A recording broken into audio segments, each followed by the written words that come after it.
ایسی ایک صورت تھی، وہ 70 افراد آئے کسی کام کے لیے، حضور صلی اللہ علیہ وسلم جب سورہ یاسین سنائی نا ان کو، وہ سارے کے سارے سورہ یاسین سنی، حضور کا کلمہ پڑھا، مسلمان ہو گئے، سارے ایمان لے آئے۔ اچھا آئے کسی اور کام کے لیے تھے، لیکن یاسین سن کے ایمان لے آئے۔ جب واپس گئے نا، اب ہوتا ہے نا ہماری دنیا کے اندر بھی کہ بس اوقات لوگ تانے دیتے ہیں بعض کاموں سے، تو اے کر رہے ہیں اور تو اینج کیتا ہے۔ اب وہ تو تھے جو پیچھے جن کے پاس یہ کہ وہ غیر مسلم تھے، اب انہوں نے جب جا کر بتایا کہ ہم مسلمان ہو چکے ہیں، ہم آخری نبی کا کلمہ پڑھ چکے ہیں، لوگوں نے ان کو تانے دینا شروع کیا، گئے کہنے کام آیا کر کے لا نؤمن بالله وما جاءنا من الحق ونطمع أن يدخلنا ربنا مع القوم الصالحين وقال الله تبارك وتعالى في مقام آخر إن الله وملائكته يصلون على النبي يا أيها الذين آمنوا صلوا عليه وسلموا تسليما الصلاة والسلام عليك يا رسول الله وعلى آلك وأصحابك يا حبيب الله الصلاة والسلام عليك يا نبي الله وعلى آلك وأصحابك يا نور الله مولاي صل وسلم دائما أبدا على حبيبك خير الخلق كلهم هو الحبيب الذي ترجى شفاعته لكل هول من الأهوال مقتهب يا رب بالمصطفى بلغ مقاصدنا واغفر لنا ما مضى يا واسع الكرم۔ مختصر حمد و صلوات کے بعد ابھی ایک آیت کریمہ میں نے آپ کے سامنے تلاوت کی، اس آیت کا ترجمہ اور اس کی مزید آگے وضاحت جو کچھ ہمیں سیکھنے کو ملتا ہے وہ بیان کرنے سے پہلے یہ آیت مبارکہ قرآن میں نازل کیوں کی گئی، اس کا ایک پس منظر آپ کے سامنے رکھنا چاہتا ہوں۔ اللہ جل وعلا کے آخری نبی حضرت محمد مصطفیٰ صلی اللہ تعالی علیہ وسلم، آپ کے زمانہ میں ایک بادشاہ تھا جسے نجاشی بادشاہ کہا جاتا ہے۔ نجاشی بادشاہ نے حضور صلی اللہ علیہ وسلم کی ظاہری زندگی ہی کے اندر حضور کا کلمہ پڑھ لیا تھا اور مسلمان ہو گئے تھے وہ، لیکن کوئی سبب ایسا بنا کہ وہ حضور صلی اللہ علیہ وسلم کی زیارت نہ کر پائے، حضور کے قدموں میں نہ آ سکے، لیکن مسلمان ہو گئے تھے۔ نجاشی بادشاہ نے ایک مرتبہ 70 کے قریب افراد کا ایک گروہ یہ حضور کی بارگاہ میں بھیجا۔ اچھا یہ جو 70 افراد آئے، ان کے آنے کا مقصد یہ نہیں کہ وہ ادھر آئیں اور کلمہ پڑھ کے مسلمان ہوں، وہ کسی اور مقصد کے لیے آئے تھے، اور جتنے آئے تھے وہ تقریباً سب ہی غیر مسلم تھے، مسلمان نہیں تھے۔ اب جب وہ آئے حضور کی بارگاہ میں بیٹھے، سمجھ لیں ایک محفل کا سما تھا، ایک محفل لگ گئی۔ اس وقت حضور صلی اللہ علیہ وسلم نے ان کے سامنے قرآن پاک کی ایک سورہ جسے سورہ یاسین کہا جاتا ہے وہ تلاوت کرنا شروع کی۔ اب کلام ہو میرے رب کا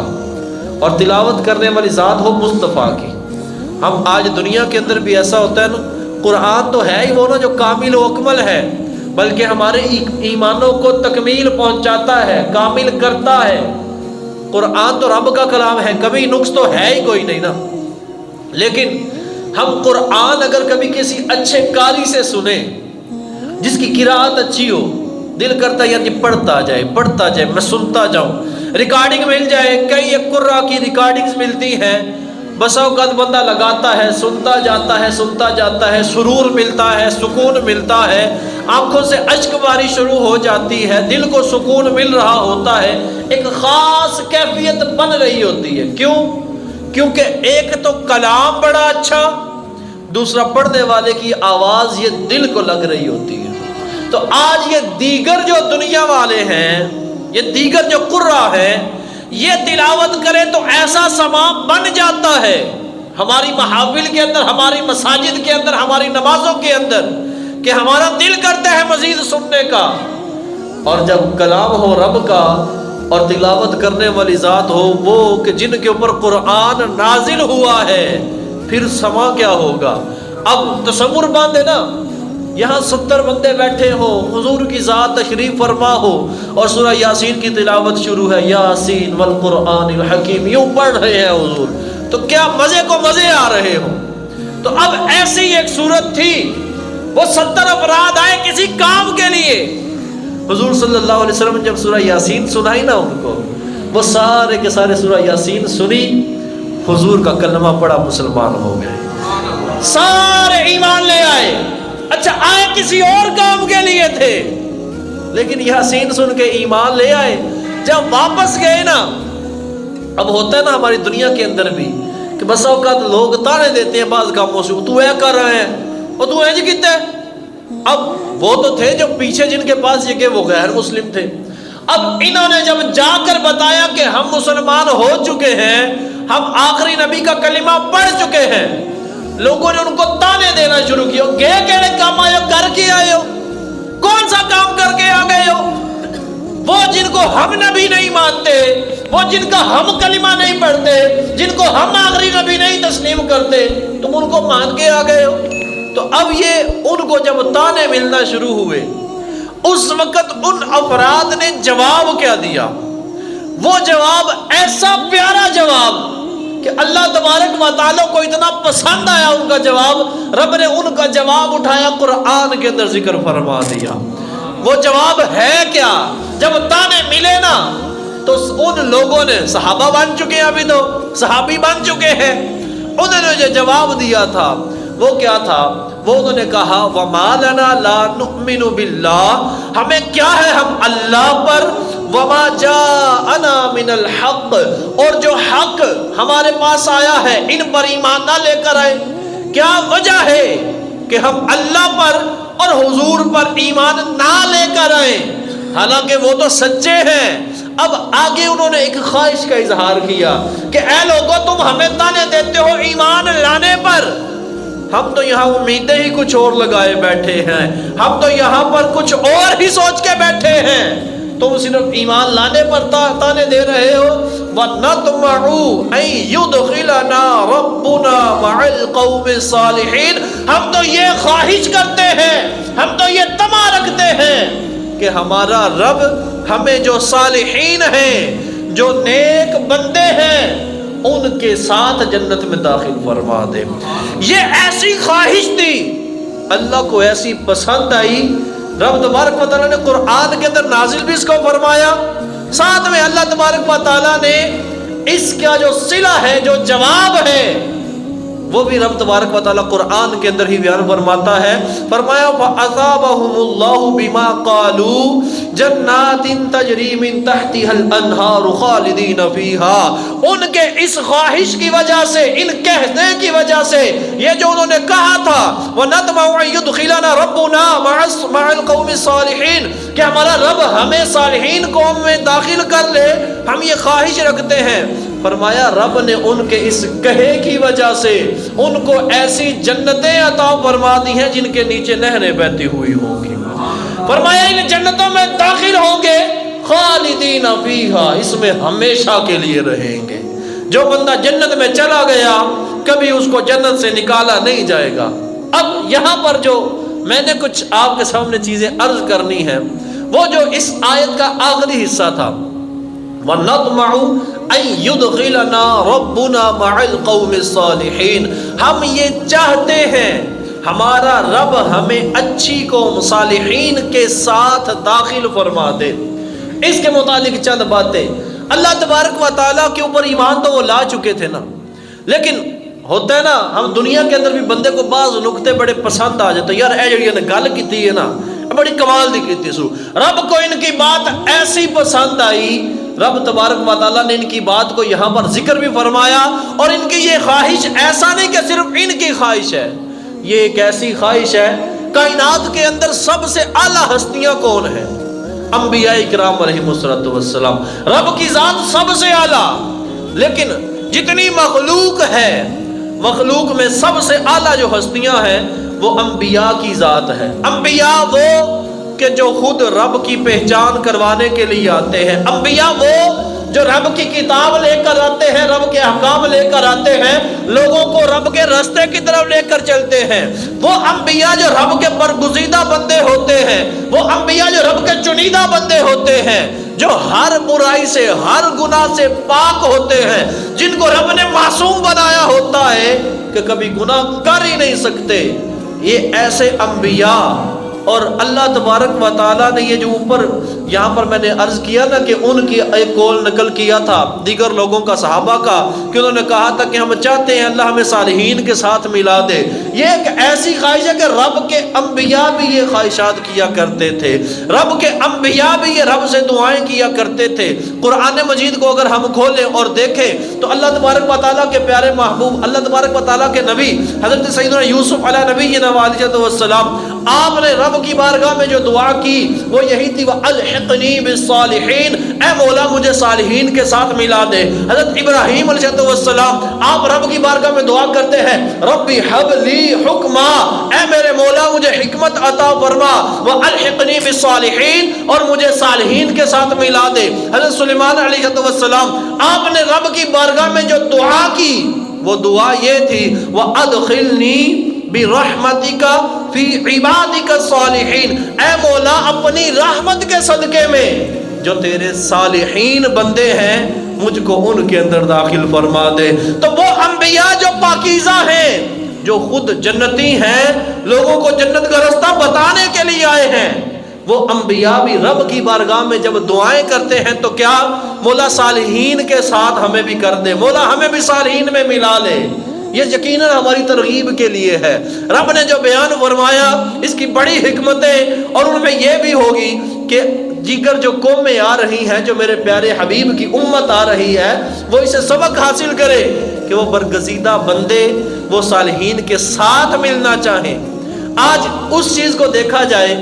کہ جو پکے جنتی وہ خواہش کریں اور دعائیں کریں کہ مولا صالحین کے ساتھ ملا دے۔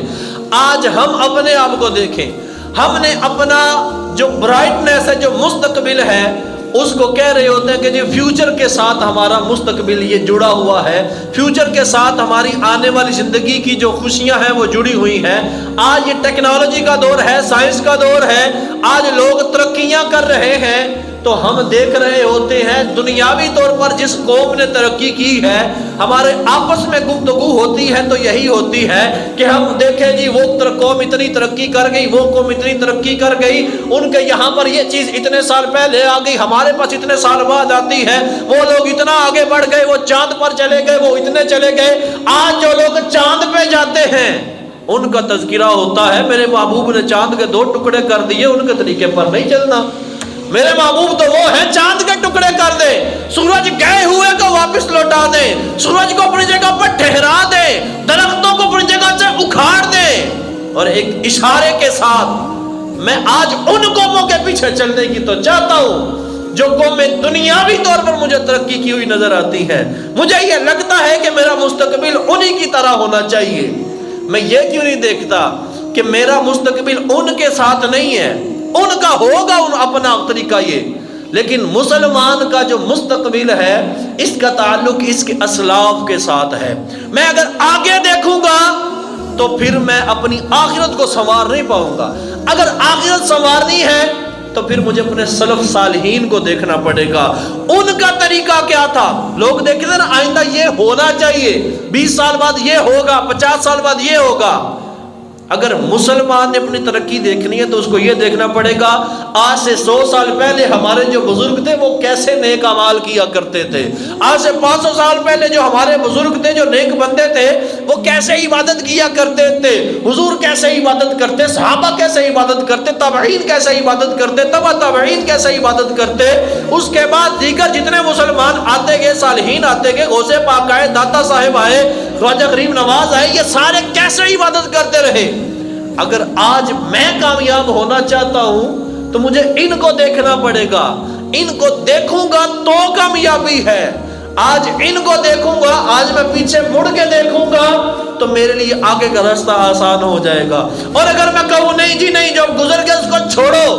آگے کی دیکھو، اور صرف آگے دیکھتا جب وہ دیگر قوموں کو دیکھوں تو یاد رکھیے دنیا کے اعتبار سے ہو سکتا ہے ترقی ہو جائے، دنیا کے اعتبار سے ہو سکتا ہے میری واہ واہ ہو جائے، لیکن آخرت کے اعتبار سے پھر معاملہ بڑا مشکل ہو جائے گا۔ آج ہم دوسرے لوگوں کی طرح بننا چاہتے ہیں نا، ہم ان کی مثالیں دے رہے ہوتے ہیں۔ حضور کی ایک حدیث مبارکہ آپ کے سامنے رکھتا ہوں۔ حضور صلی اللہ علیہ وسلم نے ارشاد فرمایا، ابو داؤد شریف کی یہ حدیث مبارکہ ہے، فرمایا من تشبہ بقوم فہو منہم، جو بندہ کسی قوم کی مشابہت اختیار کرتا ہے، کسی قوم کا حلیہ اختیار کرتا ہے، کسی قوم کی طرح بننے کا اپنی طرف سے کوشش کرتا ہے، مشابہت اختیار کرتا ہے، فرمایا فہو منہم، وہ انہی میں سے ہے۔ آج میں دیکھوں میں کس کے ساتھ ملنا چاہتا ہوں۔ میں جب عبادات اپنے بزرگوں کی پڑھتا ہوں، مجھے جب پتہ چلتا ہے کہ سیدی امام اعظم رحمۃ اللہ تعالیٰ علیہ آپ قرآن بھی پڑھا کرتے تھے، آپ نماز بھی پڑھا کرتے تھے، آپ دل میں دین بھی سکھا کرتے تھے، سکھایا بھی کرتے تھے، سیدی غوث پاک کئی سال تک رب تبارک و تعالیٰ کی عبادت میں ایسے رہے، ساری ساری رات جاگ کر عبادت کیا کرتے تھے، عشاء کے وضو سے فجر کی نماز ادا کیا کرتے تھے، ساری زندگی رب کی عبادت کرتے رہے۔ اگر میں ان کو دیکھوں گا اور ان کی پیروی کرنا چاہوں گا، ان کی مشابہت اختیار کروں گا، تو میں پھر انہی میں سے ہوں۔ اور اگر میں یہ جو دنیا کے اعتبار سے ٹپ ٹاپ میں بنی ہوئی ہیں، میں اگر ان کی مشابہت اختیار کروں گا، میں چاہوں گا کہ گورے نے اپنا کھلڑی ساری صاف کر لی ہے، اس نے داڑھی منڈا دی ہے، تو میں بھی ایسا ہی کروں، اس نے یہاں پر زگ زیگ کر دیا تو میں بھی ایسا ہی کروں، اس نے سر کے اوپر سانپ بنا لیا تو میں بھی ایسا بنا لوں۔ تو گورے کی پیروی تو کر رہا ہوں، میں حضور کی پیروی نہیں کر رہا۔ آج مجھے گورے کا ڈیزائن اچھا لگتا ہے، مجھے حضور کا طریقہ کیا اچھا نہیں لگتا، یہ غور کرنا چاہیے۔ آج حضور کی پیروی کی طرف ہم نہیں آ رہے۔ ہم میرے اور ایک کافر کے اندر یہ کیا فرق ہے؟ الحمدللہ اللہ کا احسان ہے، ہم مسلمانوں کے گھر میں پیدا ہوئے، ہم ایک ایسے ملک میں پیدا ہوئے جو اسلام کے نام پر حاصل کیا گیا، اور ہم یہاں پر اکثریت مسلمان ہیں، اور جب بھی کسی سے ملاقات ہوتی ہے ہمیں یہ تقریباً کنفرم ہوتا ہے یہ مسلمان ہی ہے، اگرچہ وہ بندہ اجنبی کیوں نہ ہو، لیکن اکثریت مسلمانوں کی ہے۔ آج یہاں سے ایک بندے کو اٹھاؤ اور کسی بیرون ملک میں جا کر کھڑا کر دو، اور ایک وہاں کے کافر کو یا کسی اور ملک کے کافر کو اکٹھا کھڑا کر دو، دو بندے اکٹھے کھڑے ہو جائیں، مجھے یہ بتائیں اگر میں نے سلام کرنا ہے تو مجھے کیسے پتا چلے گا ان میں مسلمان کون ہے کافر کون ہے؟ میں کیسے پہچان کروں گا؟ پینٹ شرٹ تو اس نے بھی پہنی ہوئی ہے، اس نے بھی پہنی ہوئی ہے، کافر کا جو حلیہ ہے وہی مسلمان کا حلیہ ہے، کافر نے جو ڈیزائن بنائے ہوئے ہیں داڑھی کے اوپر، مسلمان نے بھی داڑھی کی وہی بے حرمتی کی ہوئی ہے، کافر نے جو سر کے اوپر کیا ہوا ہے مسلمان نے بھی وہی کیا ہوا ہے۔ میں دیکھ کر کیسے پہچانوں گا یہ مسلمان ہے یہ کافر ہے؟ یہ نتیجہ کیسے نکالوں گا؟ یہ اس کی علامت کون سی بچتی ہے؟ یہ حلیہ ہی بچتی ہے نا۔ اگر اس لباس کے اندر بیرون ملک میں بھی کوئی کھڑا ہو تو ہم کہیں گے کہ نہیں کہیں گے کہ یار یہ مسلمان ہی ہے۔ کیوں؟ شلوار قمیص ہم پہنتے ہیں، داڑھی ہم مسلمان کا طریقہ ہے، امامہ مسلمان کا طریقہ ہے۔ اگرچہ یہاں پر کوئی کہہ سکتا ہے جی کہ جی امامہ شریف جڑا وہ تے سکھ بھی پاندے نے، سکھ ایسے امامہ نہیں پہنتے اور نہ ان کا یہ طریقہ ہے۔ دیکھنے میں اگرچہ آپ کو کچھ مشابہت نظر آئے گی لیکن ان کے باندھنے کے انداز اور ان کی پگڑیوں کے انداز وہ کچھ اور ہی ہوا کرتے ہیں۔ تو مشابہت سے بچنا چاہیے۔ ایسا نہیں کہ میں اور کافر یہ اگر کسی جگہ کھڑے ہوں تو کسی تیسرے کو پہچان میں مشکل ہو جائے۔ ایک اور حدیث پاک آپ کے سامنے رکھتا ہوں، حضور صلی اللہ علیہ وسلم نے ارشاد فرمایا من اعجبہ سمت رجل فہو مثلہ، فرمایا جس بندے کو کسی کا طریقہ پسند آ جائے، بس اوقات ہوتا ہے نا دیکھتے ہیں کسی کو تو بندہ کہتا ہے یار بڑا چنگا کام میں نے کیتا ہے، بڑا اچھا طریقہ ہے اس کا،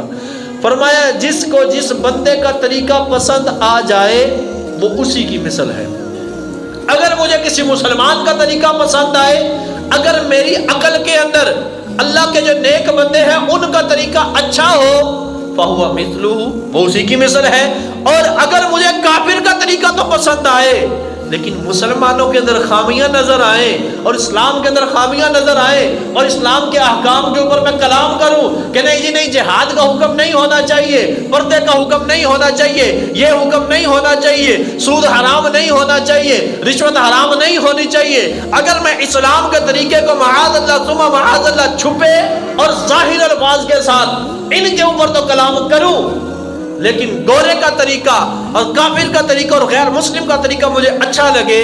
تو پھر دیکھ لینا چاہیے حضور نے جو فرمایا ہوا ہے فَهُوَ مِثْلُهُ، تو وہ اسی کی طرح ہے۔ آج ہمیں غور کرنا چاہیے ہماری ڈائریکشن کس طرف ہے، ہماری محبتیں کس طرف ہیں۔ حضرت سیدنا ابو ذر غفاری رضی اللہ تعالیٰ عنہ آپ کے متعلق آتا ہے کہ ایک مرتبہ آپ نے حضور صلی اللہ علیہ وسلم سے سوال کیا، عرض کرتے ہیں کہ یا رسول اللہ صلی اللہ علیہ وسلم، اپنے الفاظ میں بیان کرنے لگا ہوں، ایک آدمی ہے وہ ایک قوم سے محبت کرتا ہے لیکن اس جیسے کام نہیں کرتا، اس کے بارے میں کیا حکم ہے؟